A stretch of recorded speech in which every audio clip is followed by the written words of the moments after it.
So here we are with episode 7 of Wandering Witch, The Journey of Elaina.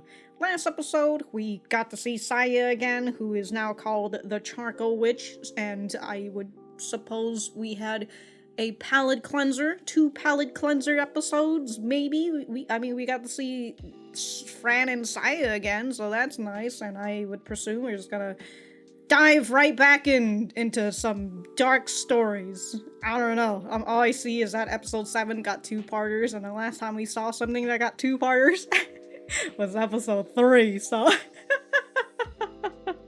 we'll just have to see what this episode has in store for us. If you guys like the video, like the video. If you dislike it, dislike it. I do have my full length up on Patreon and early access on the YouTube memberships. Other than that, let us get started.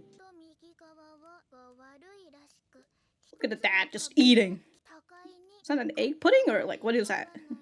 You know, I was not paying attention to anything that she was saying. I was too busy looking at the dad. So is this like the Berlin Wall or something? That's why they erected this wall. But the wall itself is pointless. Okay. You have a knife? Just gotta carve on the... I like that he's just like, yeah, I've got a knife. Here you go, witch. Oh, is this supposed to be her mom? I just realized.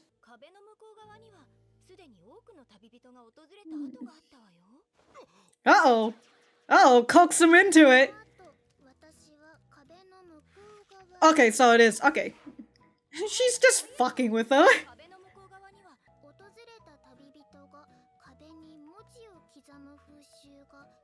Maybe if enough words are etched into that wall could just break down. Wow, dude. Her mom was a troll back then. If she's wearing, like, similar or same clothes as Elaina, I'm just so like, wow, talk about a hand-me-down, am I right? Is the dad the one who makes all these food? Or is it the mom? Because if it's the mom, damn, dude, she really knows how to fucking get to him. Right through from his stomach to his heart, you know? Alright, so I assume Elena's deciding to, or is this just about Elena's mom then? Both of them wouldn't know if they don't visit the other side? Okay, so...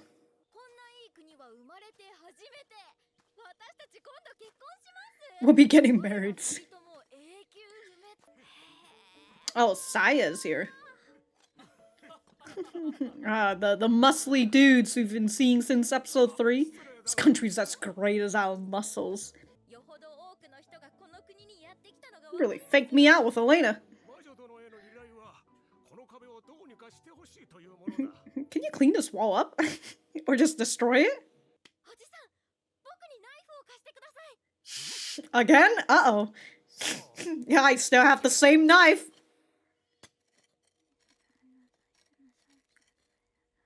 Oh, and she puts...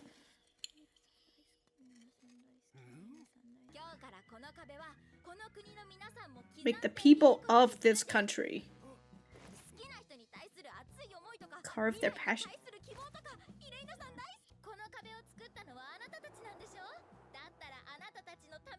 Shouldn't be here for your sakes, not for the travelers. Damn, dude, they really got up there tall. Put themselves on top of one another just to carve up there. I've got a job on the other side of the wall. She's just gonna do the same thing. Oh, here comes Elaina. That shot's just right out from the opening. So there's already a wall on the outside, and now there's gonna be... They've knocked the walls down?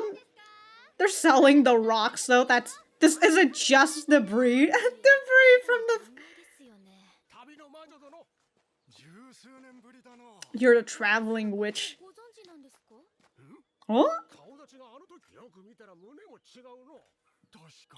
The fuck? Yeah, what happened here? What happened in the span of when Saya was here? A little before I had. I hate that guy. The king is... Is that person just selling a... What this for? Haha, because they're upset! So then they just destroyed the wall. Oh, just...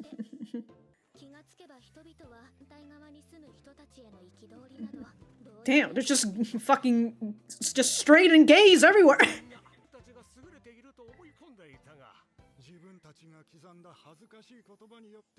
We're all just human. Oh my god. They wouldn't... It was the same for both sides. We didn't want to look on the other side. Oh, look at that. Keeping the original inscription.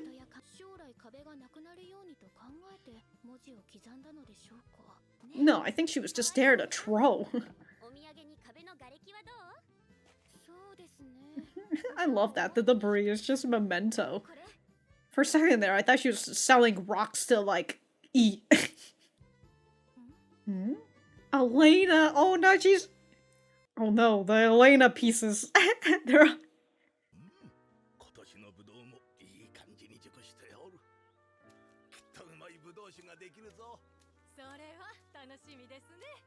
She's just got like a little plant stick out of her hair.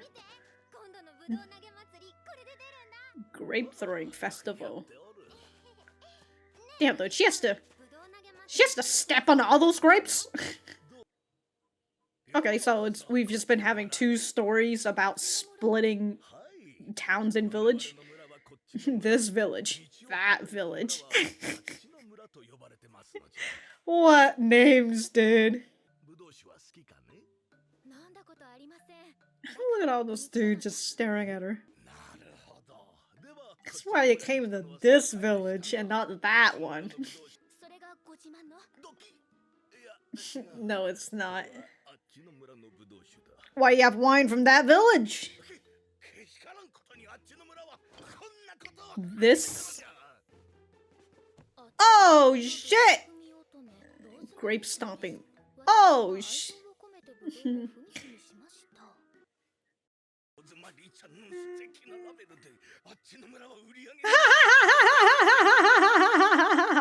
How dare they!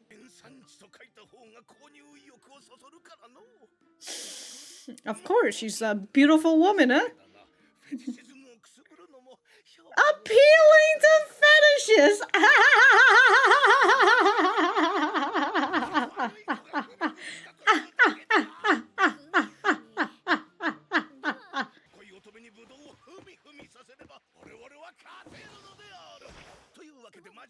Will you do the honor?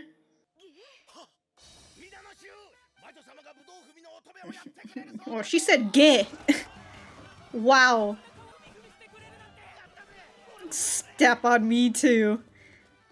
Oh, those poor ladies out there. Holy shit. Damn, dude. Dudes with feet fetish are just eating good.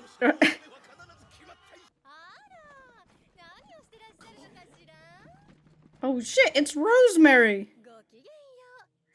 Chief of this village that's dying out! Damn!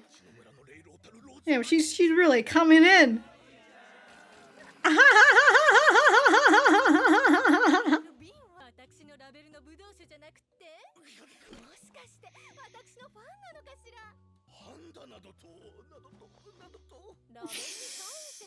Well, since you ask.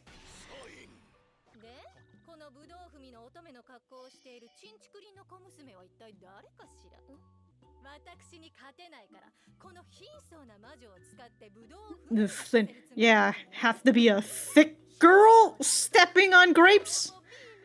Oh shit, uh-oh.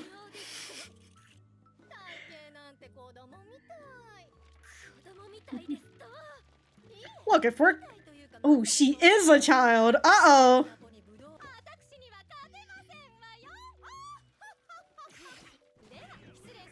Dude, she just came just to fucking... What? Yo, she really came here just to talk shit. Furiously stomped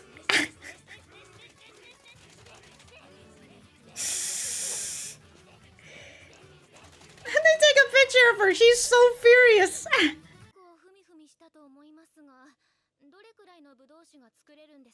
Yeah, 2 bottles. Half a cask.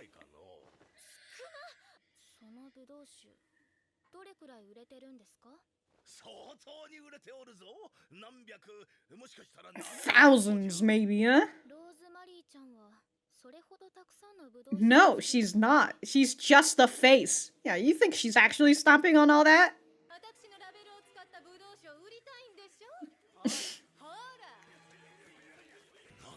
The fact that they're just yelling, too. They're just spitting into this wine. That's what he's upset about. Ooh! False advertisement! Ooh, this sucks! Oh my god.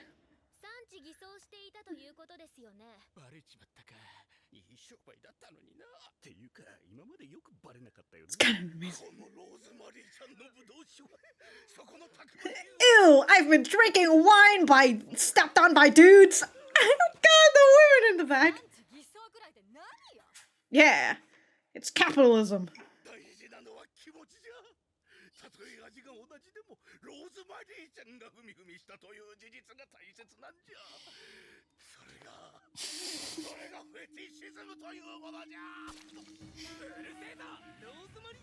Oh shit.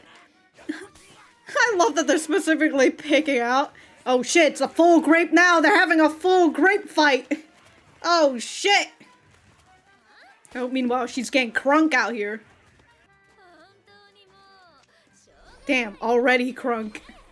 Oh, she is wearing it, the pendant.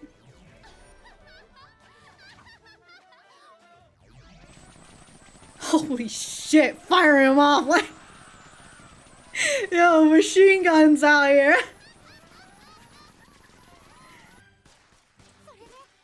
Pew, pew, pew. Took those great bullets.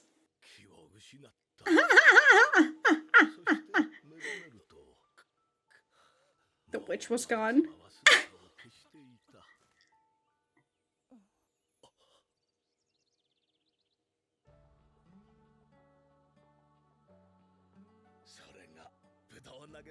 Oh, the grape drawing festival. Wait, did you guys... Now I'm looking at this kid. Wait, what? Oh shit, look at that wine with her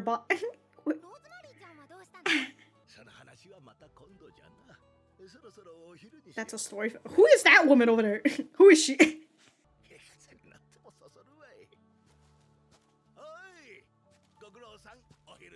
Is it just a dude? No, that's Rosemary. What?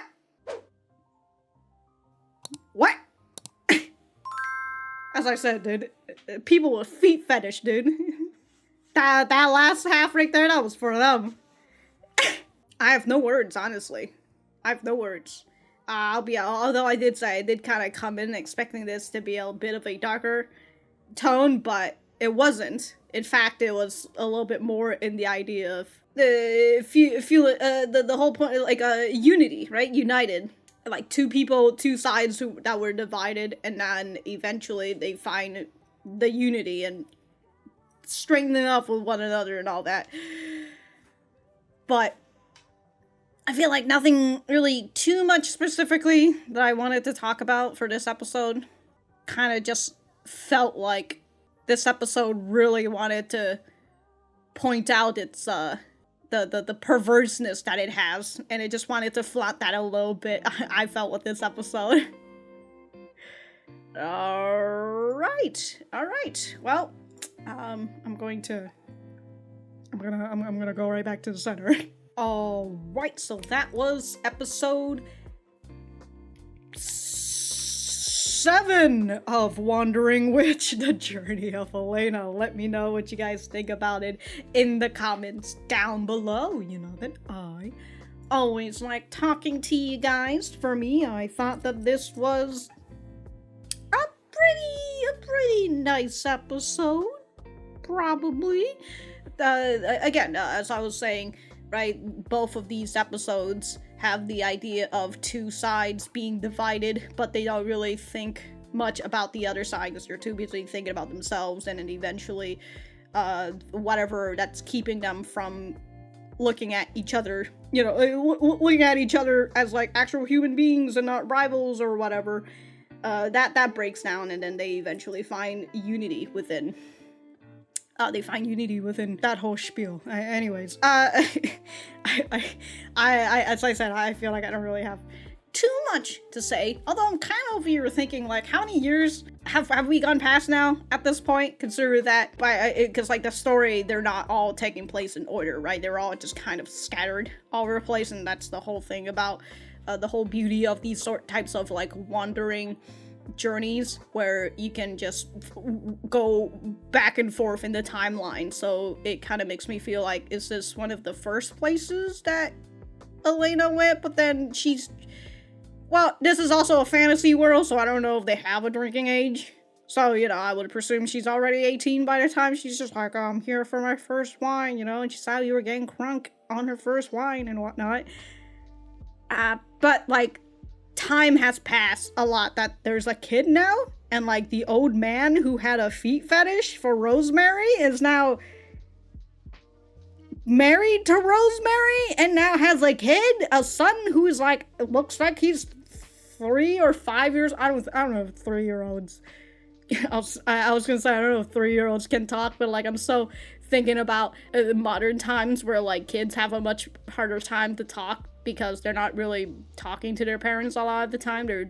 They spend a lot of their young times looking on iPads and phones, right? Watching YouTube or something. They're not really learning how to speak from all that. And that's like one of the big problems about modern society. Anyways, we're not talking about that. But, that kid looks like he's 3 to 5 years old or something, He doesn't look like he's been on an iPad all day long.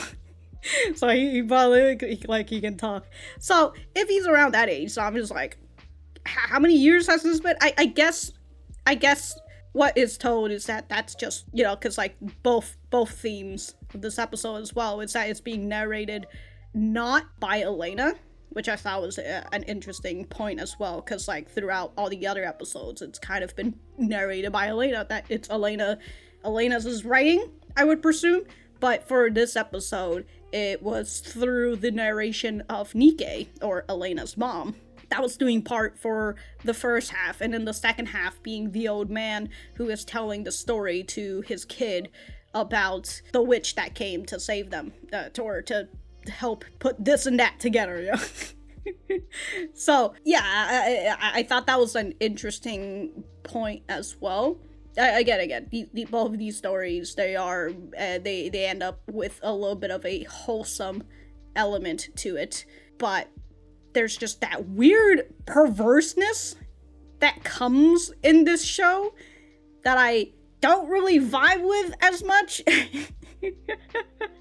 The first one is with Saya arriving at the wall before Elaina could, and I presume they hired her, the United Magic Association, to help out with all this stuff. And also, I'm looking at this part right now, and Saya has her hands up, but like I think the layer of her hand is beneath the layer of her brooch.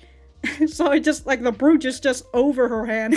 I just think that's fun. Anyways, this part, Saya has a plan on how to make this place a little bit better, because people are losing interest, travelers losing interest and all that, and she sees all these like love umbrellas and whatnot, so she's like, I've got a plan, give me a knife. I love that. He's just like, sure, like it's the same thing again, except no, we've got Saya who is just writing on the wall like a goddamn heretic, just writing Elaina's name over and over and over, and it's just like, all right, Saya, it's your obsession over Elaina, a little heavy, all right? A little too heavy at this point. Even Atlas is gonna have a hard time holding your fucking obsession. Saya's whole spiel about this is that why should only travelers be the one who etch into this? Why don't you let the people of this place etch into it? Because, well, it's your wall, right? And so the people were able to etch into this, but the issue, as we see later on with Elaina arriving here, and seeing that the wall has been torn down and the wall rubbles, the pieces are being sold as what is it? I only have accessories in my head for some reason, but yeah, they're just selling these pieces to people who come here, right? Tourists and all that, you know? This is a piece of a wall that is famous, but now it's gone. Anyways, the whole spiel is that the people who were writing on these walls, you know, they're writing their deepest, darkest secrets. Like this guy who says, "I'm a fallen angel appearing from the deepest darkness." It's a man with 8th grader syndrome right there. And, you know, some people writing like, "Oh, me and this guy forever," and then eventually it's not forever and they get upset at all these things. And as the old men said, the travelers who write all these stuff, right, it stays within the trip and that's totally fine. But the people who live in this town, who write on those walls, well, it gets to live with them forever. So the people eventually regret the fact that they wrote all of this. So both sides, they ended up destroying it. And people see each other on the other side of the wall, and, you know, I guess they're like, wow, the other people on the other side of the wall, they're pretty hot. Hold on, I want to see this, right? It's just like, whoa, ho, you know, 2 women seeing each other, whoa, and then 2 dudes, ho. Yo, these people, they're really hotter on the other side. And through the wall breaking, and I would presume them seeing that they're doing the same action because they all roll in the wall and they all regret having written on these walls, it makes them realize that these people, you know, that's on the other side, they're just like each other. And everybody's human in the end, so here it is, right? It's there's a sense of unity between these 2 people, between these 2 sides now, because they're able to set aside their differences and their big competition, although we don't really know why they started competing in the first place, but, you know, it's alright, it doesn't really matter, because the story is already set. It's set in stone, and it's basically already been finished by the time that Elaina came here, which I enjoy that Elaina wanted to travel over here to see the wall, but the person who kind of ended up in the destruction of the wall is Saya herself, right? So Saya already set the pieces, and by the time Elaina comes, the wall is already down. And I like that we ended up hearing about this, through Elaina, who has to hear why this wall got broken down in the first place. Oh, and also I just realized, hold on, is it, I think I kind of already gone past this part, but this scene right here with these 2 coming on over to Elaina and be like, "Whoa, traveling witch, you're back," because Elena's mom is Nikke, but then they see her and they're just like, "Whoa, you look a little bit younger," and then they look at her chest and they're just like, "Yeah, you know, your chest is smaller too." Oh yeah, that reminds me, that's like Rosemary coming on over in the second half and telling Elaina that she's a thin girl. In this episode, Elena's just getting fucking destroyed in appearances, you know, which is also funny considering that when you hear her end her narration, either end or start her narration, she's talking about how, like, who's the most beautiful girl that even the sun turns to look at, you know? So here in this episode, she's just getting roasted. But the reason why Elaina is here in the first place is because she wanted to learn which side had more praises etched into it, and the men says that it's the same for both sides, right? We've both had the equal amount, but since we want to know that we are better than our competitor, so we're not even gonna look at the competition to see where they are, you know? We're just over here working on ourselves instead, which also goes into the theme of, like, they're not really looking at one another, but for some reason they just have this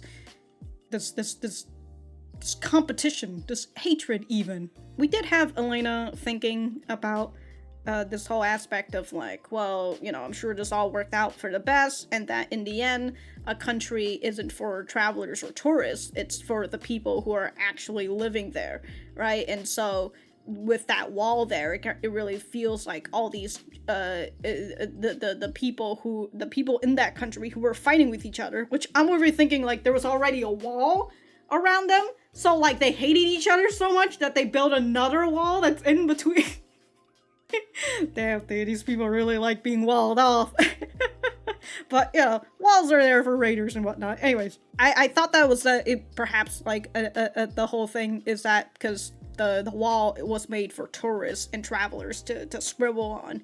So, despite them not liking each other, not liking, the other side, and, you know, not really looking at each other, it feels like they've been a little bit more focused on the tourists and the travelers because they're trying to compete on who can get the most scratches there.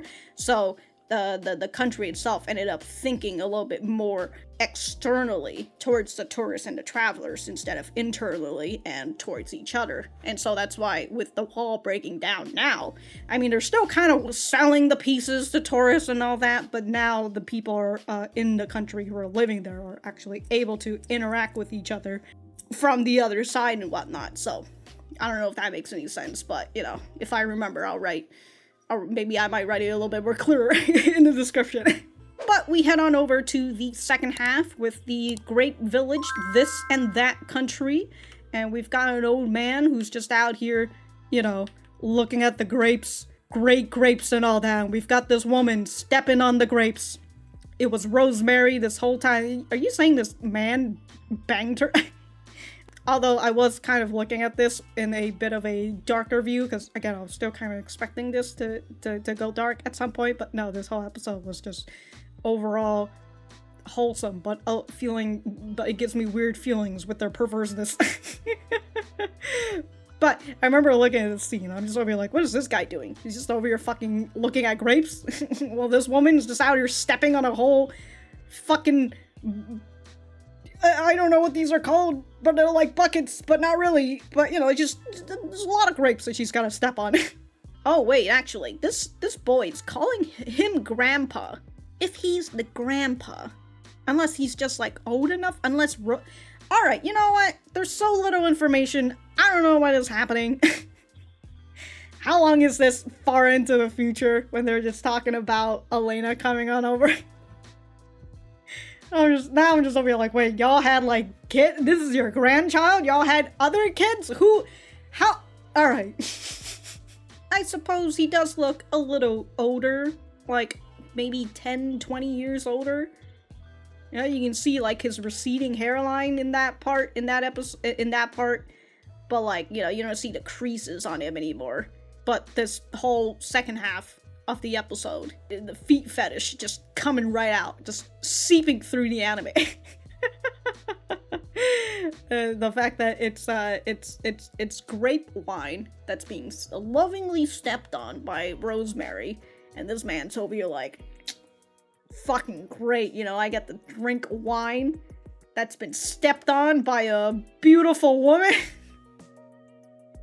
And, you know, Rosemary, she's really out here being like, yeah, this is how I get shit fucking sold, dude. I just market this shit. She's great at marketing. She's selling hundreds, even thousands of bottles out here. Damn, dude, and she doesn't even have to step on these wine. It's actually dudes being stepped. You know what? This is how it feels when dudes get catfished online. You know, they think that they're actually talking, they think they're talking to some hot woman or some shit who's really interested in them, but in reality, it's actually just another dude catfishing them. You know, they didn't realize that they're a part of a pig butchering scam this whole time. So, like, a bunch of dudes are just outside, just staring down at Elaina, and then the women on the other side are just like, what the fuck, bro? Some cute girl comes in and suddenly y'all are all interested, and then the old man over here is like specifically asking Elaina like, hey, can you step on our grapes? And Elaina like didn't even agree to it. He's just like, fella, she says she's willing to step on our grapes. Come in here, fellas. Like, you know, they're all fucking cheering once she agrees to it. Right? Agrees to it. Just fucking takes her out, put her in her clothes. You know, now it's just over here gonna have to step on them grapes, and all these dudes, you know, they're so excited. God, the poor women in the back who are just like, the fuck, dog? They're shit is this? Afterwards, Rosemary comes on over just to roast Elaina, talking about how she's a child, she's got no tits, she's a thin girl. Good luck trying to use her to sell, you know. And at that point, I'm just like, all right, Rosemary, you're saying that she's just a child, and now, now you just gotta fucking market that for, you know, for some other sort of people. Anyways, I would presume Elaina probably wasn't too keen on doing this in the first place until Rosemary comes in to roast her, and now Elena's just out here like, that's it. I'm stepping on all these grapes. I'm stepping on them with fury, dude. But eventually they find that Rosemary, in fact, did not lovingly step on all of these grapes. It's just a bunch of dudes stepping on them grapes. And this old man, he's very upset at the fact that he's been drinking wine made by a man's foot this whole time. Feet? By a man's feet this whole time. Disgusting! Gross! But they ended up taking these people to trial. All the dudes who are so upset that the wine is just being stepped on by dudes, and the grapes are being stepped on by dudes and not by Rosemary. God, like the way they fall down, and then the women in the background. Again, the poor women. But they ended up fighting, having a great fight, throwing grapes out here, and we've got Elaina, who's drunk AF, and now she's just over here firing grapes on everybody, all the fucking grape bullets. And he says everybody was knocked out. By the time we woke up, the witch was gone, right? And like, you know, the sun's out, and then we've got these two just, you know, looking at each other with the sunrise and everything. And I guess it's kind of like when the two people on the other side of the wall break down and then they see each other and they're like, wow, you're kind of hot. Maybe that's what they saw too, you know? After all that stress was relieved from being pelted at by grapes. They're just like, you know what? Maybe we should just put our differences aside, you know? Now I'm just over here like, what is this village doing then? If that village is still being stepped on by Rosemary. If Rosemary is still... Well, you know, the whole grape stuff is still doing fine, I guess. Anyways, the tradition of grape throwing is a thing because of Elaina. She's caused this, and because of that, she also helped in the unity of these villages without her really realizing, I would presume, just, you know, she probably woke up in the morning before everybody else, and she's just like, oh shit, what happened here? Anyways, I'm out. See you later. But that's the story of the second half, and I just have so many questions that I know will be unanswered because these types of traveling stories, right, they don't really need to answer every single fucking question. Which, you know, when I think about it, I like shows that has a lot of little details that kind of goes over each episode, that can like travel through each episodes. And like I think this anime kind of does it a little bit, right? With Elaina kind of mentioning her previous journeys that she's been in the last episode and all that, and you know, with the little dolphin heart pendant, which honestly still looks goddamn ugly.